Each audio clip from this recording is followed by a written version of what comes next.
एक भगत बता रहा था, ने बोला जी हमारे गांव में एक जोटा था भैंसा, और वो इतना अंडी पाक रहा था, उस गांव में तो उसने कोई दूसरा जोटा छोड़ा ही नहीं था, और आसपास के गांव में भी कोई उसने इधर आ जाता खेतों में तो उसकी इतनी दूर तक उसको मारने के लिए दौड़ता था।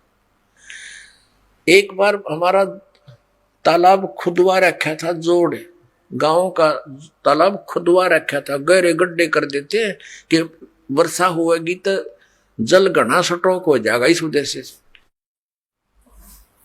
और वो नहर से भरवा रखा था, सरकार से प्रार्थना करके फुल करवा रखा था। तो उसमें क्या हुआ कि ये हाथी वाले आते हैं गांव में दाने, उस मांगन मुंगन आते, हाथी वाले आ रहे थे, उनने हाथी, दोपहर का समय था, हाथी छोड़ दिया जल में कि यू मस्ती मार लेगा थोड़ी देर। वो हाथी उन तालाब के अंदर गहरे गहरे गड्ढे बनवा रखे थे, खोद रखा था, उनमें सारा ही डूब गया। थोड़ा सा शर दिखे और एक थोड़ी सी दूरी पर सूंड ऊपर कर इतना दिखे। वो जोटा आ गया, वो भैंसा स्नान करने के लिए, पानी पीने के लिए। अब उसने देखा कि दूसरा भैंसा कैसे आ गया मेरी जोडेक्शन में, इसकी हिम्मत कैसे पड़ गई। उसने हाथी का सिर दिखा था, उसने सोचा यो भी कोई जोटा है, भैंसा है, तो उसकी तरफ चला नो खखा के पानी में, जल में, अब दो से भी इसको मार डालूंगा। अब हाथी ने देखा कि इसने आ लड़ते निकट सी, वो हाथी खड़ा हो गया, वो सारा बाहर निकला, वो जोटे ने देखा, उसका कलजा पाट गया, इतना स्पीड तो भाग गया, नो क्या था नो मुंह बा लिया, और हमारी 3 किलोमीटर सीमा है गांव की, उससे पार जाकर उसने पीछे मुड़कर देखा। अब कहने का भाव यह है दास का कि उस समर्थ के सामने इस काल की ऐसी स्थिति जानो। अब तक तो ये हमारे ऊपर बहुत प्रभाव जमाई बैठा था, जब इस परमात्मा का ये सच्चा ज्ञान अपने आत्मा, अभी तक तो हमने कबीर जुलाहा दिखा था और वो हाथी का सिर दिखा था। अब ये जुलाहा सारा बाहर निकला है, सोच लो कलजा पाट जाएगा इसका काल का।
प्रेतशिला पर जाए विराजे, फिर पितरों पिंड भराही, बहुर श्राद्ध खानकू आया, काग भये कलिमाही।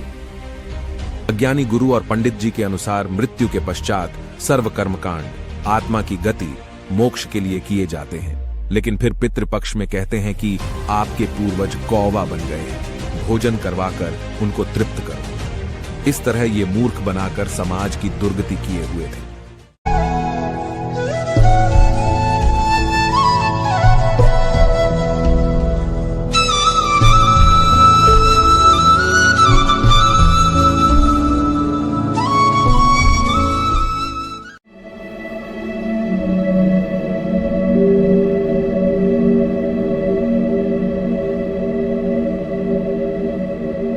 मार्कंडेय पुराण, ये गीता प्रेस गोरखपुर से प्रकाशित है। ये गीता प्रेस गोरखपुर से प्रकाशित है। रोच्य मुनि की उत्पत्ति कथा। ये देखिए, ये चारों आगे भूत बन रहे। ये देखो, ये रुचि ऋषि है, ये इनके पहले बने हुए वो पंडित जी सारे भूत पूज का भूत बन गए। वेद में कर्म मार्ग को अविद्या कहा गया है। जो तुम सलाह दे रहे हो वो कर्म कांड, श्राद्ध श्रुद्ध निकालना, पितृ पूजना, वो तो मूर्खों का सलाह कही है। फिर क्यों आप लोग मुझे उस मार्ग में लगाते हैं? पितृ भी कहते हैं, पितृ बोले यह सत्य है कि कर्म को अविद्या ही कहा गया है, इसमें तनिक भी मिथ्या नहीं।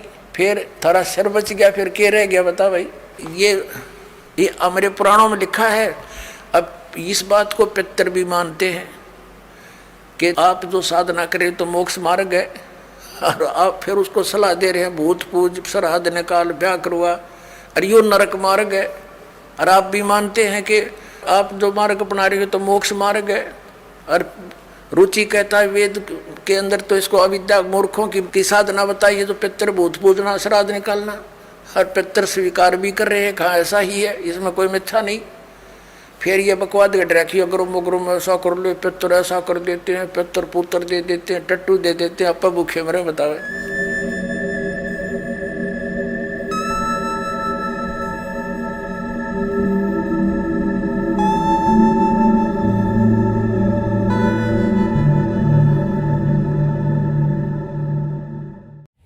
गीता भी हमें श्राद्ध के विषय में निर्णायक ज्ञान देती है। गीता के अध्याय 9 के श्लोक 25 में कहा है कि देवताओं को पूजने वाले देवताओं को प्राप्त होते हैं, पितरों को पूजने वाले पितरों को प्राप्त होते हैं, भूतों को पूजने, पिंड दान करने वाले भूतों को प्राप्त होते हैं, अर्थात भूत बन जाते हैं। शास्त्रानुकूल पवित्र वेदों व गीता अनुसार पूजा करने वाले मुझको ही प्राप्त होते हैं, अर्थात ब्रह्मलोक के स्वर्ग व महास्वर्ग आदि में कुछ ज्यादा समय मौज कर लेते हैं, और पुण्य रूपी कमाई खत्म होने पर फिर से 84 लाख योनियों में प्रवेश कर जाते हैं।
श्राद्ध एक व्यर्थ क्रिया है।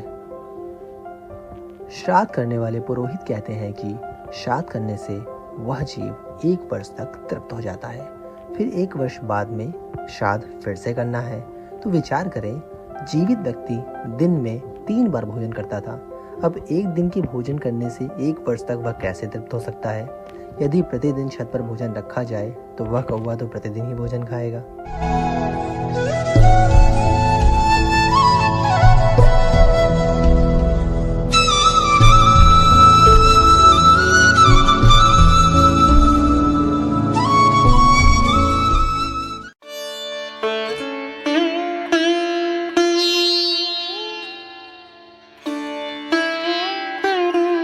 विष्णु पुराण में लिखा है कि 1000 ब्राह्मण जिमते हो, भोजन कर रहे हो, और उनके सामने एक योगी सत साधना करने वाला परम अक्षर परमात्मा का जो साधक है वो वास्तव में भक्त योगी होता है, यानी सच्चा साधक। ये देखिएगा, श्री विष्णु पुराण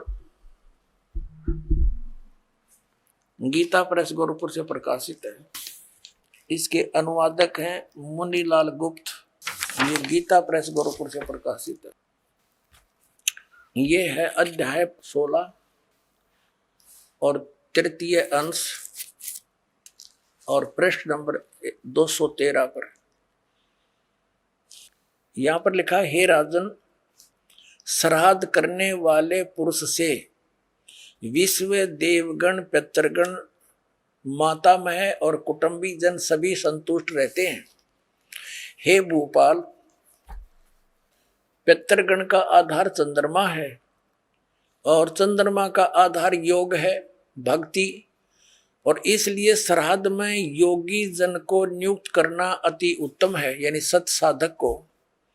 हे राजन, यदि श्राद्ध भोजी एक सहस यानी 1000 ब्राह्मणों के सम्मुख एक योगी भी हो तो वह यजमान के सहित उन सब का उद्धार कर देता है, यानी ब्राह्मणा का भी, हर योगी का भी और उनका यजमान का भी, सबका उद्धार कर देता है। पितरों की तो बात छोड़े।